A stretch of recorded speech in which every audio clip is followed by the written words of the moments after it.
Naviguer la pression au travail, ce n'est pas juste une fatalité, quelque chose qu'on subit. Non, c'est une véritable compétence. Aujourd'hui, on va décortiquer ensemble une structure pour la maîtriser, en s'appuyant sur une analyse vraiment fascinante de ce qui fait la performance quand tout s'accélère. Alors, pour nous guider, on va s'accrocher à cette métaphore. Elle est hyper puissante. Imaginez une équipe, c'est un navire. Et le stress, eh bien, c'est la tempête qui se lève. La question qu'on se pose tous, au fond, c'est comment on fait pour que notre navire non seulement survive, mais qu'en plus, il arrive à bon port. Et au cœur de cette métaphore, il y a deux concepts clés. D'un côté, la stabilité émotionnelle. Pensez à ça comme la coque du navire. Est-ce qu'elle est solide? Est-ce qu'elle tient le choc? Et de l'autre, l'agréabilité. Ça, c'est l'équipage. Est-ce qu'ils rament tous dans le même sens ou est-ce que c'est le chaos sur le pont dès que les vagues montent? Donc, pour bien comprendre cette agilité, on va inspecter notre navire sous toutes ses coutures, en 3 temps.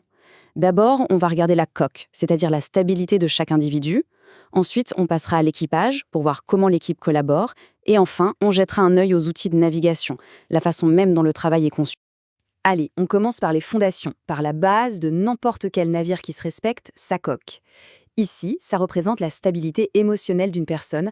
C'est vraiment la toute première ligne de défense quand la tempête frappe. Et ça, c'est un point absolument fondamental. Le sang-froid, ce n'est pas juste une petite qualité personnelle, un truc pour se sentir bien. Non, c'est un atout stratégique pour toute l'équipe. Imaginez, si le capitaine reste calme, tout l'équipage se sent en sécurité et peut se concentrer sur ce qu'il a à faire. C'est aussi simple que ça. Et cette stabilité, on la voit surtout après un échec. C'est là que tout se joue. D'un côté, il y a l'approche du blâme. On cherche un coupable, ça crie, et au final, tout le monde est paralysé. De l'autre, l'approche de la solution. On oublie la question c'est la faute de qui pour se concentrer sur comment on s'en sort. L'objectif, c'est pas de pointer du doigt, c'est de trouver une sortie de secours, tous ensemble. Bon, la coque est solide, c'est un excellent début. Mais un navire, ça ne va nulle part tout seul, hein. Il faut un équipage. Et un équipage qui sait travailler main dans la main, surtout quand la mer commence à s'agiter sérieusement. Alors ce chiffre R égale 0,40, ça peut sembler un peu abstrait comme ça, mais en réalité c'est super parlant. Ça mesure la corrélation, le lien très fort entre l'agréabilité, en gros la capacité à bien s'entendre avec les autres, et la performance. Et on va voir que dans un certain secteur, c'est même crucial. Et voilà le truc. Dans les métiers de service, là où on est en contact direct avec les clients, cette capacité à créer un bon climat, c'est pas juste un plus. Non, non, c'est carrément un moteur de performance. C'est l'huile dans les rouages. Un équipage agréable, soudé, il résout les problèmes beaucoup plus vite et beaucoup mieux. Point. Et pour que l'équipe reste soudée, il faut se parler, se donner du feedback, mais on sait tous que c'est un exercice parfois un peu délicat. Voilà une méthode toute simple, en 3 petites étapes pour que ça se passe bien. On observe un fait, on explique l'impact que ça a et on propose une piste pour avancer.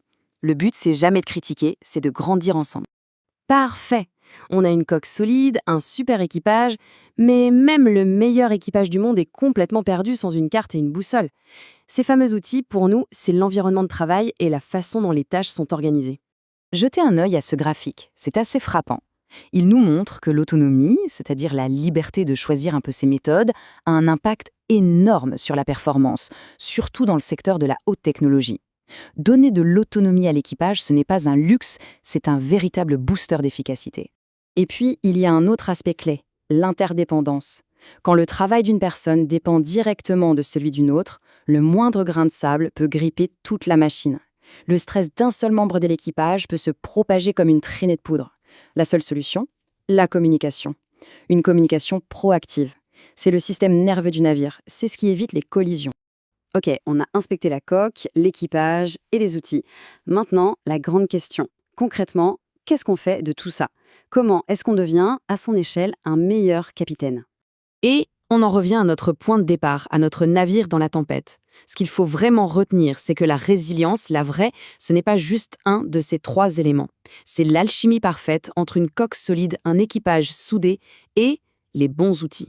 C'est cette harmonie qui permet de traverser n'importe quel coup de vent. Voilà la question à emporter avec soi.